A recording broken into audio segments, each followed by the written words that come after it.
Assalamualaikum warahmatullahi wabarakatuh. Welcome back to channel Kepompong. Pengalaman kita dari beberapa hari kemarin mengikuti program praktisi mengajar, kita sudah mengisi di 2 kelas di kampus Dharma Wacana Metro. Kawan-kawan yang ada di kampus pun saya melihat respon mereka sangat antusias karena mereka mendapatkan sebuah pengalaman yang baru juga, sebuah metode pembelajaran yang sebelumnya mungkin belum pernah mereka dapatkan. Tetapi dengan adanya program ini mereka bisa langsung mendapatkan ilmu yang berkaitan langsung dengan dunia kerja. Dan kesempatan kali ini saya akan dibantu oleh 2 kawan saya yang memiliki keahlian dan skill yang sangat luar biasa, dimana yang satu memang dia seorang entrepreneurship, dia seorang pengusaha di bidang pariwisata, dan yang satunya itu seorang socialpreneur. Harapannya nanti kawan-kawan kampus itu bisa semakin komprehensif pemahaman mereka terkait keilmuan, terutama bidang manajemen bisnis dan juga bidang kewirausahaan. Don't go anywhere, pantengin terus Kepompong, berubah atau punah.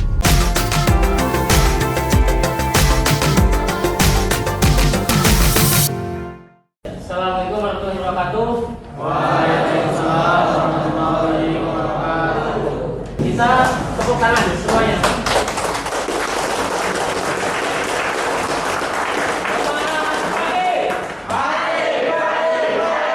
Untuk narasumber kita yang satu itu namanya Mas Joko Kiono. Dulunya pernah kerja GFR. Jadi pertama kali kenal dengan Joko itu yang intens, pernah kerja sama dalam tim itu pas penempatan di cabang Kalianda. Nah di 2022 itu Joko resign, dia pindah ke Mega Finance. Jadi salah satu perusahaan dulunya Heru Tanjung, dia di sana jadi branch manager untuk Mega Finance. Oke, terima kasih Pak Tommy. Semangat pagi! Pagi! Ya, kenapa kita selalu bilang selamat pagi? Biar semangatnya tetap pagi kan ya? Ya, kalau bilang semangat siang takutnya pada ngantuk, tidur artinya. Saya diminta bantu Pak Tommy untuk sedikit sharing lah mungkin ya untuk perjalanan saya merintis usaha. Kebetulan kan memang bisnis yang saya kelola ini adalah pariwisata. Saya merintis di Sanggar itu berdua. Sebelum saya di Sanggar banyak usaha yang memang udah gue jalanin. Jadi salah satunya pernah bikin usaha bakso, pernah bikin juga usaha ayam, pernah kafe dengan Pak Tommy itu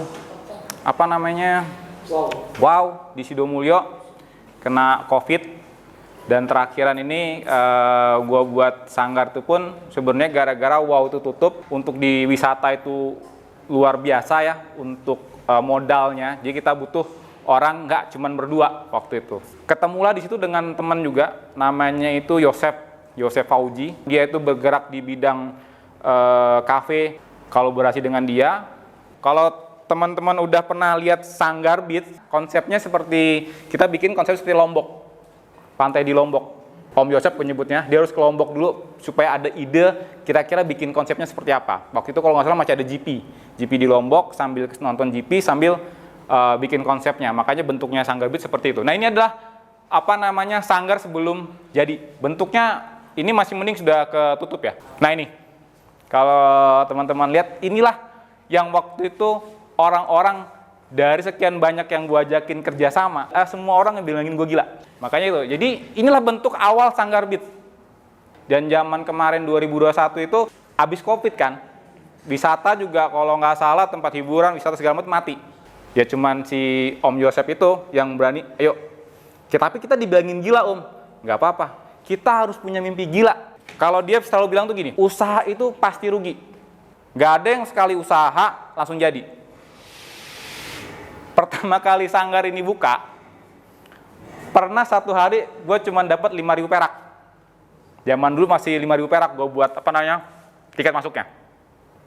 Jadi cuma 5.000. Sedangkan ada karyawan tuh ada 6, kemudian biaya-biaya yang lain renovasi. Jadi sehari pernah 5.000, pernah 15.000, 20.000. Itu selama 3 bulan. Tapi selama kita konsisten apa yang kita kerjain, ya akhirnya jadi seperti ini gitu. Ya, jadi kalau menurut gua sih ya nggak tahu ke teman-teman semua, tapi karena gua udah ngerasain asinnya duluan, apa yang mau teman-teman usahain itu minimal itu adalah skill kalian. Satu, Kedua, itu adalah hobi kalian. Jadi 2 itu aja. Kenapa gue bikin sanggar? Karena hobi gue dulu tuh main ke laut. Lari ya di laut, main bola di laut, segala senang anak pantai lah. Makanya gue disebut bolang dulu tuh.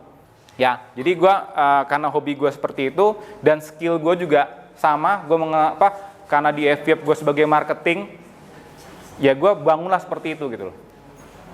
Akhirnya terbentuklah sanggar. Kemudian ada namanya Benteng Beats ini juga, abis sanggar kita buka namanya Benteng Beat. Kita kerjasama dengan Joseph juga. Di situ juga isinya itu kayak misalnya toko-toko makanan, kayak misalnya kuliner-kulineran. Jadi kita nyebut itu Benteng Food Station. Ini juga gue buka namanya Niskomat. Kalau kita kan biasanya franchise dengan Alfamart, Indomart. Gue mikir nih, gimana caranya gue nggak usah franchise, gue punya toko sendiri dengan nama label gue sendiri. Nisko itu nama gue. Ya bucin sih sebenarnya, cuman gue bangga lah. Nis itu nama bini gue udah beristri ya. Nis itu Nisa, ko-nya itu Joko. Jadi Nisko. Ya. Bucin sih, tapi ya gue bangga lah. Gue pengennya satu Niskomat ini bakal bisa ke Niskomat yang lain. Karena gue selalu punya mimpi. Jadi mimpi gue itu pertama Niskomat. Kemudian kedua kita ada buka di Benteng itu namanya Nisko Food. Kemudian kalau misalnya kita laundry namanya Nisko Wash. Kalau anti kita kontrakan namanya Niskos. Niskokos maksudnya. Niskos jadi sebutnya. Jadi itulah mimpi-mimpi yang bakal step by step insya Allah terwujud. Suka dukanya ya pasti banyak. Ya intinya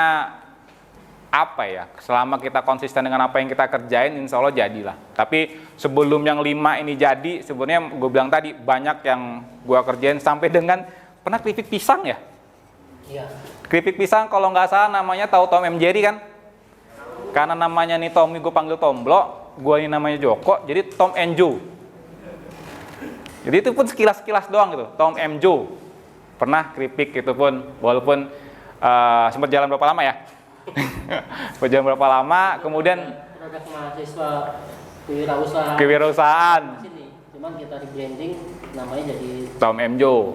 Yang ibaratnya orang itu gampang banget branding itu kadang-kadang orang gampang banget hafal dan ingat dengan nama itu kan biasanya gitu.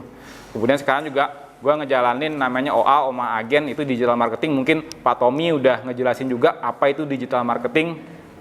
Karena gini, banyak yang pekerjaan bakal hilang nantinya. Ya, dan bakal ada banyak pekerjaan yang bakal muncul untuk pekerjaan baru. Salah satunya digital marketing. Artinya nanti yang marketing lapangan itu bisa jadi bakal hilang.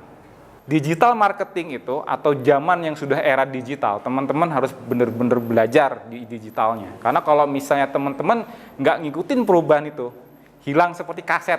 Zaman dulu ada kaset yang diputar kan, terus kemudian CD. Ada nggak sekarang? Hilang. Sama kayak BlackBerry. Hilang nggak? Zaman dulu kita BB-an, sekarang nggak ada namanya BB-an. Sekarang WA-an. Hilang. Artinya kalau teman-teman nggak mau berubah, nggak mau ngambil resiko, akan hilang dengan sendirinya.